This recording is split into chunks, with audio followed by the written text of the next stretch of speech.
Hello and welcome to all. My name is Sanu Jaiswal and you are watching study for all.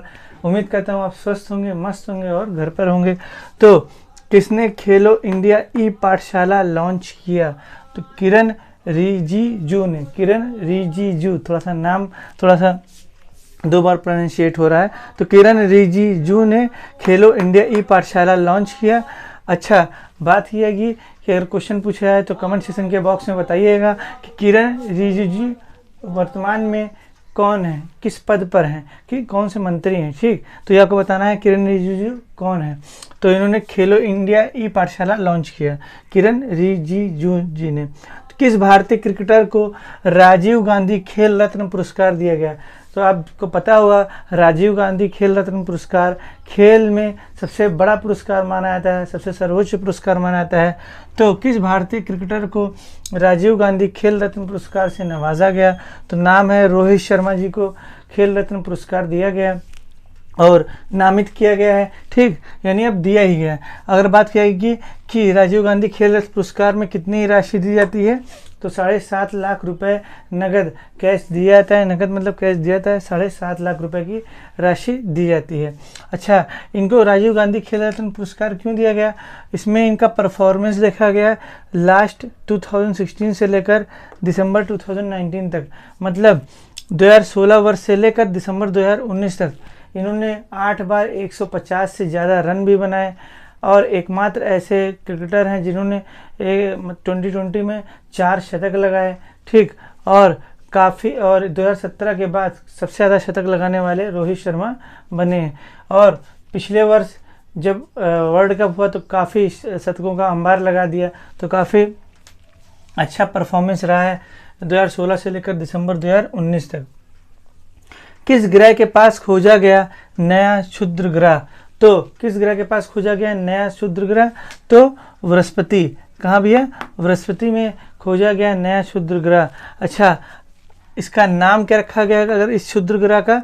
तो 2019 LD2। क्या नाम रखा गया है? 2019 LD2।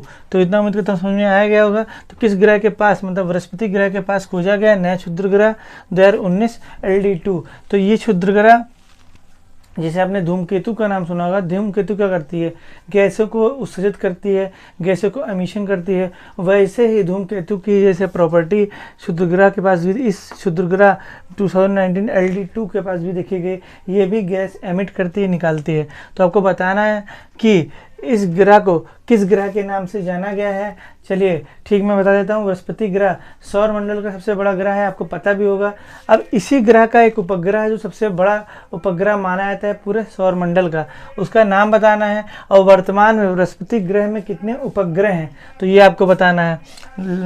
बात की जाए किसने माउंट एवरेस्ट पर 5G टावर स्थापित किया, मतलब इस्टेब्लिश किया 5G 5th generation tower establish किया माउंट एवरेस्ट पर। उत्तर पश्चिम साइड में इन्होंने ये लॉन्च किया है 5G टावर। तो हवाई ने किया है HUAWEI। हवाई, जैसे आप जानते होंगे 5G टेक्नोलॉजी लाने वाला पहला कंपनी बनी है हवाई, जो कि चीनी कंपनी है। टेक्नोलॉजी के मामले में बहुत ही तेज़ी से काम करती है। और यूएसए ने इस पर बैन लगा दिया था कि हवाई की कोई भी चीज़ यूज़ यूएसए में नहीं होगी। और कई सारी कंट्रियों को वार्न भी दिया था कि हवाई का यूज़ ना करें चीनी इस प्रोडक्ट का। वैसे देखा जाए तो सही है, कि बिकॉज इसकी दृष्टि से पूरी तरह से ये काबिज होते जा रहे हैं पूरे देश में। तो हवाई बहुत ही तेज़ी से स्पेंड कर रहा है, बट इंडिया के पास कोई ऑप्शन नहीं था, बिकॉज इंडिया के पास अभी अपनी इतना टेक्नोलॉजी डेवलपमेंट हुई नहीं है। हम नोकिया और भी कई सारी कंपनी हैं जो जनरेशन पे काम करती है, तो वो उनके पास महंगा सामान होता है और चाइना के पास जानते हैं सस्ते आइटम मिलते हैं, इसीलिए इंडिया ने एक्सेप्ट किया हवाई को। ठीक, जबकि डोनाल्ड ट्रंप जी ने वार्न भी दिया था। तो चीनी मोबाइल कंपनी, अच्छा, हवाई ने किस चीनी मोबाइल कंपनी के साथ मिलकर ये 5G टावर इस्टेब्लिश किया माउंट एवरेस्ट पर? तो CMHK एक चीनी मोबाइल कंपनी है। CMHK बहुत बड़ी ये मोबाइल कंपनी, काफ़ी मोबाइल मैन्युफैक्चर करती है। तो इनके साथ मिलकर 5G टावर इस्टेब्लिश किया माउंट एवरेस्ट पर। अभी हाल ही में माउंट एवरेस्ट डे मनाया गया, तो आपको बताना है माउंट एवरेस्ट डे किन दो व्यक्तियों जो सबसे पहले माउंट एवरेस्ट पर चढ़े उनके दिवस पे, उनके जिस दिन चढ़े उनके मतलब कि उनके नाम बताना है, और माउंट एवरेस्ट डे कब मनाया था ये अभी आपको बताना है कमेंट सेक्शन के बॉक्स में। तो माउंट एवरेस्ट डे कब मनाया गया और सबसे पहले चढ़ने वाले दो व्यक्ति कौन है माउंट एवरेस्ट पर। नेक्स्ट क्वेश्चन की बात की जाए, ओडिशा, सिक्किम, मिजोरम के one nation one ration card जुड़ने से राज्य या यूटी की संख्या कितनी होगी। जानते हैं केंद्र सरकार ने one nation one ration card, जो कि सबसे बड़ी अच्छी बात है। जैसे मैं मान लो लेबर हूँ, ठीक, माइग्रेंट लेबर, मैं उत्तर प्रदेश में रहता हूँ और जा रहा हूँ कहाँ, गुजरात में काम करने, ठीक। अब वो मैं गुजरात में हूँ तो मेरा राशन कार्ड कहाँ का बना हुआ है, उत्तर प्रदेश का। तो मैं इसको यूज़ करना चाहता हूँ कि वहाँ भी यूज़ हो जाए गुजरात में, बट ऐसा नहीं हो सकता। लेकिन वन नेशन एक देश होगा और एक ही राशन कार्ड होगा। मतलब जो चाहे जहाँ से भी मेरा मतलब कि बना हुआ है, उत्तर प्रदेश से बना हुआ है, तो हम कहीं भी राज्य में जाएंगे तो हमें वहाँ से भी राशन उस राज्य से भी मिलेगा, जो कि बहुत अच्छा है। तो अभी हाल ही में उड़ीसा, सिक्किम, मिजोरम ने one nation one ration card को माना, अप्रूवल दिया। हमारे राज्य में भी one nation one ration card होगा। तो इससे संख्या कितनी होगी, 20 हो गई। कितनी होगी भैया, 20 हो गई है, ठीक। तो इतना उम्मीद करता हूँ समझ में आ रहा होगा। अब आपको बताना है उड़ीसा की राजधानी क्या है, सिक्किम की राजधानी क्या है, मिजोरम की राजधानी क्या है, बिना गूगल किए हुए, ठीक। लेकिन अगर नहीं आएगा तो ज़रूर गूगल कर लीजिएगा, क्योंकि बहुत अच्छा है। अगर नहीं आता है तो मैं बहुत बार गूगल करता हूँ, कई बार गूगल करता हूँ, ठीक, जिससे मुझे भी नॉलेज होती है। आप पढ़ते जाइए, ऐसे आंसर देते जाइए, आपको बहुत सारी नॉलेज मिलेगा, ठीक। रिसेंटली जो हो रहा है वो तो मिलेगा ही, और जीके के प्रोस्पेक्टिव से भी मिलेगा। नेक्स्ट क्वेश्चन की बात की जाए, हाल ही में वर्ल्ड बेस्ट स्टार्टअप इकोसिस्टम मैंने पूछा भी था कि इकोसिस्टम की खोज किसने किया था। तो एजी, सिस्टम खराब हो गया तो क्या लेने लगे, टेंशन। तो एजी टेंसले ने 1935 में किया था।